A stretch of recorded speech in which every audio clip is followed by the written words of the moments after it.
Hey everyone, so I wanted to go a quick round on the bag to give you guys some insight of how to really use this tool. Now, I always say the bag is one of the best weapons for you to invest in and develop your skills, your training, your conditioning, overall everything. So I'm gonna go through a quick round and give you guys like what I'm thinking about, what I'm doing and developing myself. This way, when you're hitting the bag, you have a pathway and direction to go off of, okay? So after you warm up, after either some stretching and jump roping and some dynamic stuff, then you get into your background. So I like to start off just figuring out my balance and my rhythm. So as I'm in my stance, I'm here. And I'm just moving a little bit, being very mindful of where my leg position is, my hands, and my head.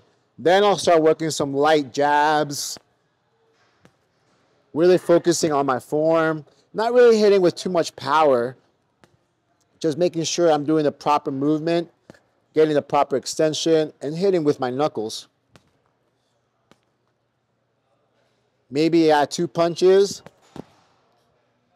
and you notice that weight shift as I punch and move around a little bit.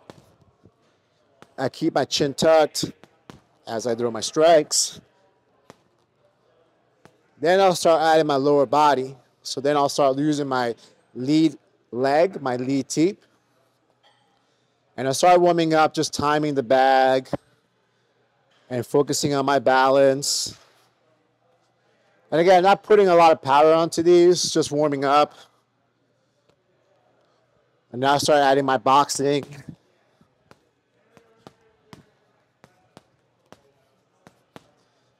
I'm exhaling on my strikes.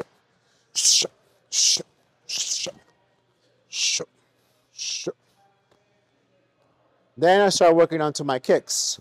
So now my legs are moving, my balance is good. Then my leg starts going.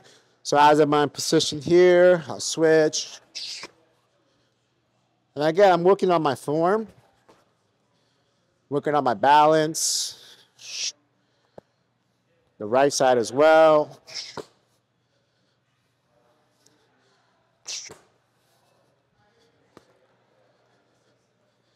Add some knees.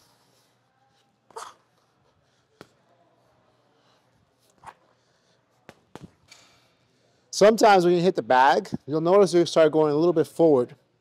And so now your weight's too on the front leg.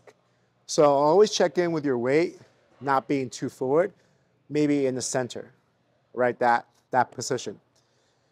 And then sometimes when you hit the bag, you kind of stay stationary for too long.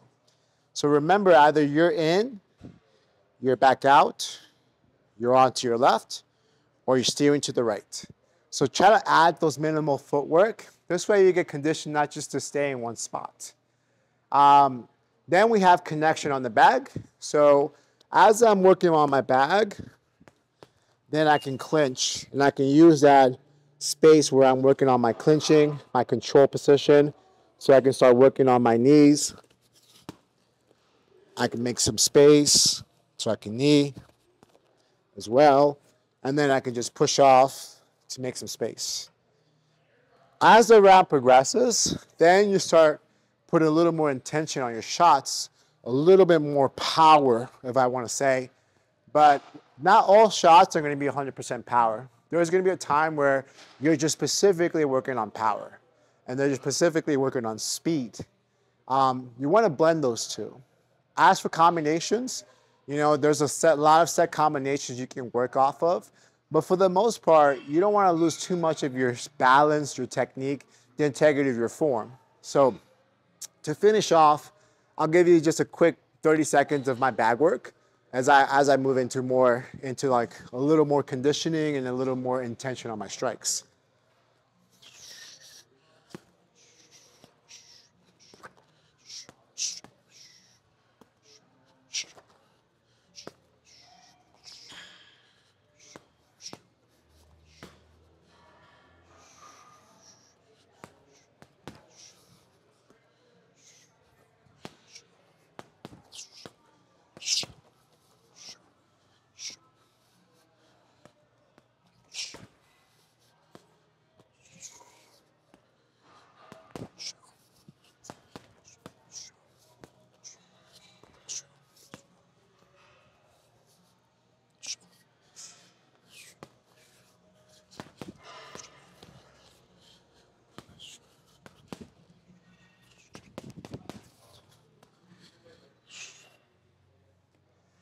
So there's also a cadence. The last part, as you probably read. So there's times where I went, paused, and then I went. So that also allows you to create a rhythm and a pattern. And in sparring, there's a rhythm and a pattern. And what you're trying to do is work into that timing. So not only do you work your conditioning, your power, your technique on the bag, but also you can have times you can work on those pauses and those transitions. So in class, what I want you to focus on is those areas. Yes, hit the bag as hard as you can. Get the aggression out, absolutely. I 100% support that. But also, invest on probably using it to develop other areas in your training. Thank you so much for watching. I look forward to seeing you in class.